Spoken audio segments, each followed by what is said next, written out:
Vous êtes sur TV5 Monde, bienvenue si vous nous rejoignez dans 64 minutes, c'est l'heure de 64 débats. Donald Trump contre l'Europe, c'est le thème ce soir. Le président des États-Unis multiplie ses attaques depuis son retour à la Maison-Blanche et la nouvelle stratégie de sécurité nationale américaine prend clairement pour cible le vieux continent en reprenant certains thèmes de l'extrême droite mondiale. Faut-il parler de rupture? Est-ce la fin d'une alliance stratégique et historique? Avec nous pour en parler, Elisabeth Shepard-Selam, bonsoir.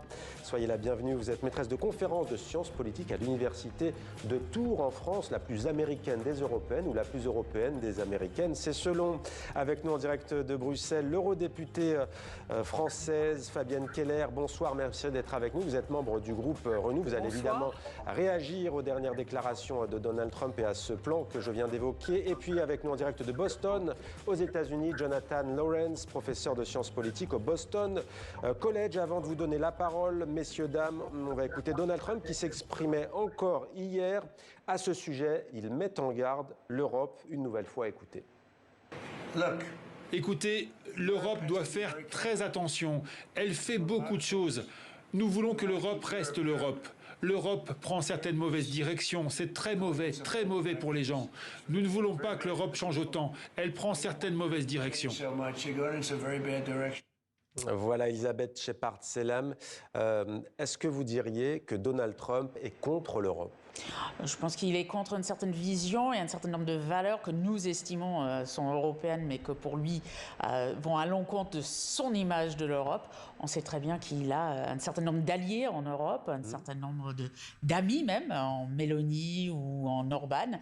Donc c'est une certaine vision de l'Europe plus moderne, peut-être plus centriste, qu'il n'aime pas. Ouais. Fabienne Keller, quelle est votre réaction à ce plan, donc en tous les cas, cette nouvelle stratégie nationale américaine publiée très officiellement vendredi dernier? On peut parler peut-être de textes sans précédent dans l'histoire des relations américano-européennes. Ça vous a choqué? Bien sûr, ça m'a choqué. Historiquement, les États-Unis ont toujours été un grand allié de l'Europe. Ils n'hésitent pas à attaquer de manière frontale nos valeurs. Je pense par exemple à la régulation du numérique que nous voulons mettre en place, que déjà Vance, à la grande rencontre de Munich il y a plus de 6 mois, avait remise en cause, alors que nous voulons que les règles que nous fixons pour notre vivre ensemble, pour limiter les discours de haine, soient applicables aussi au numérique. Ils nous critiquent comme pour cela. Et comme l'a dit Madame la maître de conférence, il a des alliés qui sont quand même des suspects. Orban est son meilleur allié en Europe, lui qui est un autocrate, un dictateur qui ne respecte pas la liberté d'expression, qui a comme cible l'Union européenne et qui n'est pas à nos côtés pour protéger l'Ukraine. Madame la députée, donc un Donald Trump qui on nous en parlait, inquiète, pardonnez-moi de vous couper, on en parlait en première partie. En même temps, on a le sentiment que Donald Trump est critiqué pour ces propos-là, mais que l'Union européenne, finalement, emboîte le pas, notamment sur sa politique migratoire aujourd'hui. Il n'y a pas que Viktor Orban, il y a une quasi-unanimité pour durcir le plan asile et migration.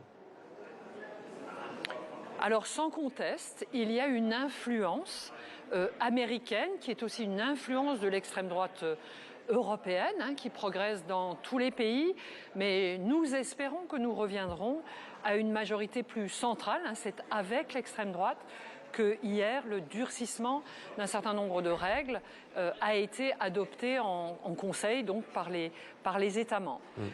J'espère que nous reviendrons à nos valeurs fondatrices de respect de chacun, de respect de la liberté d'expression, de respect de l'indépendance des pouvoirs, puisque ce que pratique Orban, mais aussi ses voisins tchèques ou slovaques, Fico, Babiš, c'est aussi la limitation des pouvoirs et de l'autonomie des juges.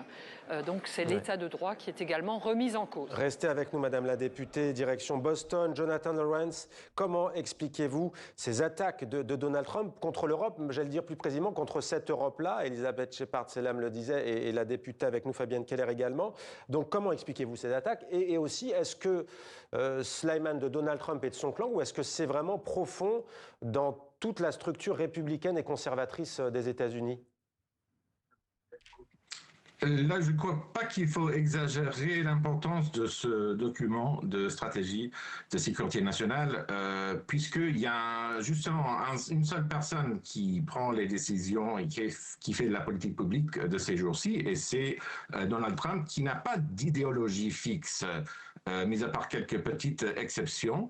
Et donc, il faut comprendre ce document comme un positionnement politique interne, puisque sa coalition est fragile. Et il y a une partie de sa coalition qui est isolationniste, qui est russophile et qui a de temps récent souffert de plusieurs défaites en matière de politique, puisque le président ne s'est pas du tout montré isolationniste vis-à-vis de l'Iran, du Venezuela, du Canada, du Groenland, etc. Donc je crois que ce document est une espèce de geste modeste, symbolique, envers cette partie de sa coalition qui est justement isolationniste et russophile et qui prend donc la perspective russe sur plusieurs dossiers, y compris sur l'europhobie, la méfiance de l'OTAN et bien sûr les politiques anti-migratoires. Ouais, on le voit donc, les dossiers qui sont au cœur, au centre de cette relation américano-européenne. Elisabeth Shepard-Selem, avant de vous entendre, on va réécouter à nouveau Donald Trump. C'était à l'Assemblée générale de l'ONU, dans des termes peu diplomatiques. Donald Trump avait tenu un discours au vitriol contre l'Europe. Écoutez. Il est temps de mettre fin à l'expérience ratée des frontières ouvertes. Maintenant, je vous le dis, je suis vraiment doué pour ce genre de choses. Vos pays vont droit en enfer. Ouais. Comment voyez-vous analyser ces propos-là ? Alors, monsieur disait, il n'a pas d'idéologie fixe, désolé. Mais depuis longtemps, on sait très bien que l'immigration, qu'un certain nombre d'idéaux sont la base. Si c'est pas de lui, ceux qui l'entourent. Donc, c'est pas un discours qui est étonnant. On a déjà parlé de J.D. Vance, c'est son discours à Munich. On a un certain nombre de discours de ceux autour. C'est pas tout le monde. On peut parler de Marco Rubio, on peut parler même du Congrès, mais quand même, c'est un message fort d'un pays qui est censé être notre allié, qui est assez Justement, est-ce agressif. que vous diriez que cette alliance, elle est en train de voler en éclats ? Est-ce qu'on peut parler d'ores et déjà de rupture, en tout cas d'un début de rupture ? Moi, je pense que quand on parle de rupture, notamment au sein de l'OTAN, il faut se méfier parce qu'il y a quand même un certain nombre de garde-fous. Il y a d'autres institutions qui doivent décider. Mais en termes de valeurs, qu'on représente nous en Europe, il y a quand même une rupture en termes de valeurs. Moi, je dirais aussi, et là pour le coup en tant qu'américaine, qu'il y a aussi une rupture en interne en termes de valeurs, par exemple dans la partie républicaine, mais même vis-à-vis de l'opinion publique américaine sur ces sujets. Ouais, vous parliez de l'OTAN, c'est vrai que Donald Trump, son leitmotiv, c'est aussi de dire c'est à vous de vous prendre en main et d'assurer votre défense à l'Europe. Sur ce point-là, il n'a peut-être pas totalement tort. C'est ce qui accrédite aussi et qui lui donne du poids, y compris chez des courants qui ne sont pas forcément ultra-conservateurs en Europe. Non, mais c'est aussi pas le premier à le dire. Ça fait depuis Barack Obama, même avant, qu'on entend il faut payer plus, il faut prendre en main un peu votre défense, il ne faut pas dépendre des Américains. Donc ça, c'est pas forcément un discours qui est nouveau. Par contre, la façon dont c'est dit, cette force brutale et cette mise au pied des Européens sans, on va dire, en parler, sans vraiment coopérer, ça change totalement. Alors, une réaction maintenant très officielle avant de retourner à Bruxelles, voir Fabienne Keller, eurodéputée, c'est celle de Kaja Kallas, la chef de la diplomatie européenne. On pourrait dire qu'elle est très inquiète. Pas du tout. Écoutez, regardez. Il est dans l'intérêt des États-Unis que l'Europe perdure et que nous restions véritablement alliés, œuvrant sur ces questions. Je pense que nous n'avons pas toujours partagé le même point de vue sur différents sujets, mais le principe général demeure. Nous sommes les principaux alliés et nous devons rester unis.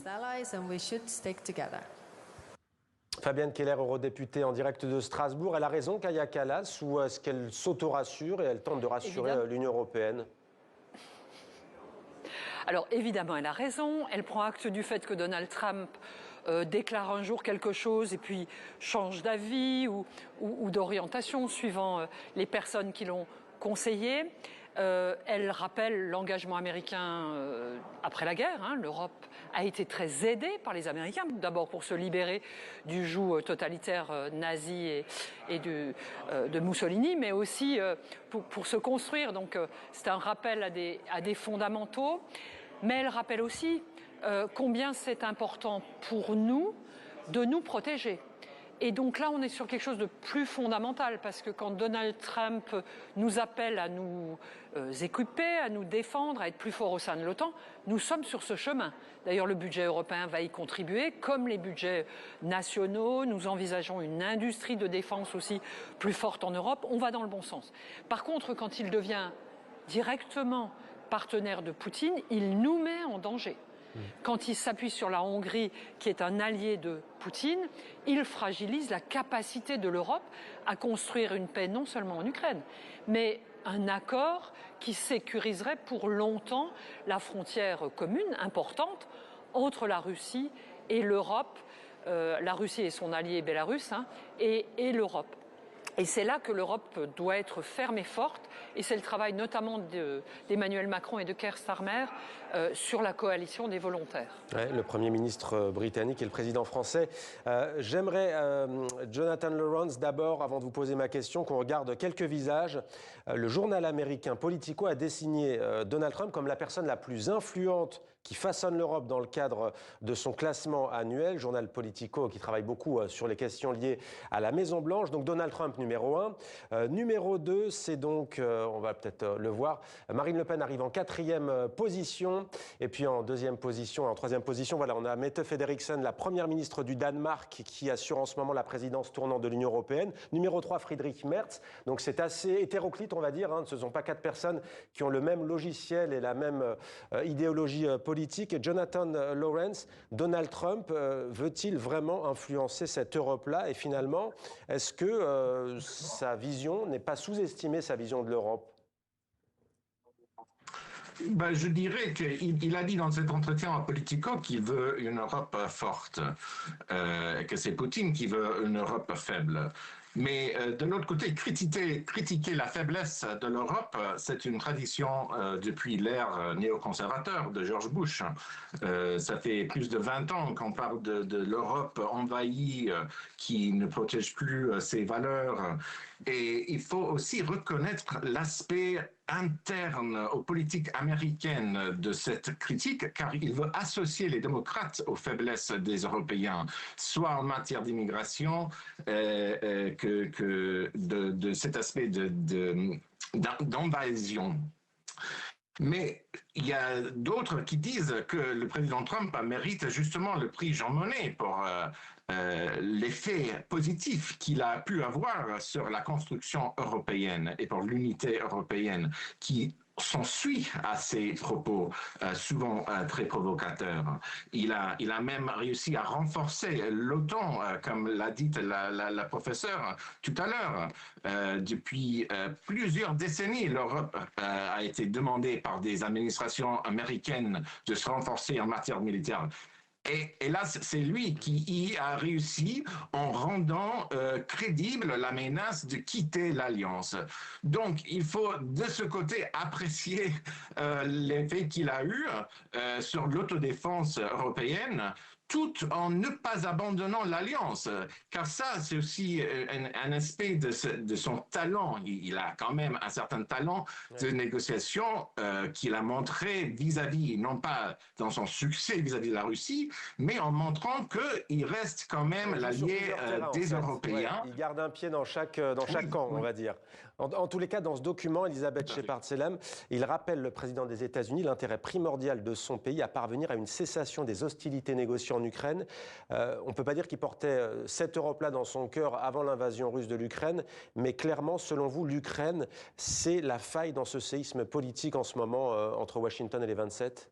C'est une faille aussi parce qu'on est à peu près l'obstacle entre lui et toutes les deals commerciaux qu'il souhaite faire, que le Wall Street Journal avait mis un peu en exergue dans un article qui parlait de Witkoff et de Kushner qui étaient à Moscou et qui étaient là. Ces émissaires. Ces émissaires qui sont là en fait, parce que ce qui l'intéresse, c'est l'argent. Et on est entre lui et cet argent qu'il espère faire avec les Russes, avec des gens comme Kirill Dmitriev du côté russe, parce que pour lui, c'est pas simplement une question géopolitique, et je pense que même les questions géopolitiques l'intéressent pas autant que la question de faire des affaires et donc de se débarrasser de l'Ukraine pour pouvoir travailler avec la Russie. Fabienne Keller, quand on voit l'un après un les pays d'Europe basculer démocratiquement après des élections vers le patriotisme, comme ils se définissent, vers le nationalisme, le conservatisme, est-ce que l'Europe ne prend pas justement le chemin d'une Trumpisation? Est-ce que peut-être quand on vous reposera des questions dans quelques années, eh bien, on n'aura pas une Europe qui sera alignée sur ces États-Unis-là? Alors j'espère que non, et je la combats, cette Europe de l'extrême droite. Alors, ils sont au pouvoir, l'extrême droite est au pouvoir en Italie, elle est au pouvoir en République tchèque et en Slovaquie, elle est pour le reste membre de gouvernements dans d'autres pays européens, mais on n'est pas encore Victor Orban, vous ne le classez pas avec les trois que vous venez de citer? Victor Orban, non. Pardon, j'aurais dû, bien sûr, vous avez raison, j'aurais dû le citer en premier. Oui. Oui, donc je vais lutter contre, et je pense qu'un certain nombre de partis politiques vont lutter contre dans toute la sphère modérée de droite, du centre et de la gauche. Après, ces idées sur, par exemple, la migration ont progressé, notamment parce qu'il y a une réalité qui est compliquée et que nous avons une réponse européenne qui est très ferme, mais qui met du temps à se mettre en place. C'est le fameux pacte asile-migration, dont je suis convaincue que la fermeté, avec des procédures aux frontières, des contrôles, renforcer des enregistrements, mais faits par les Européens, en européen. Parce que c'est notre volonté d'être efficace et de respecter le marché intérieur. Donc oui, je forme le vœu que les valeurs européennes restent au centre de la réalité politique dans nos États membres. Merci beaucoup Fabienne Keller, Elisabeth Shepard-Selam et Jonathan Lawrence d'avoir été avec nous ce soir pour permettre de parler donc de cette relation tumultueuse en ce moment entre les États-Unis de Donald Trump et l'Union européenne.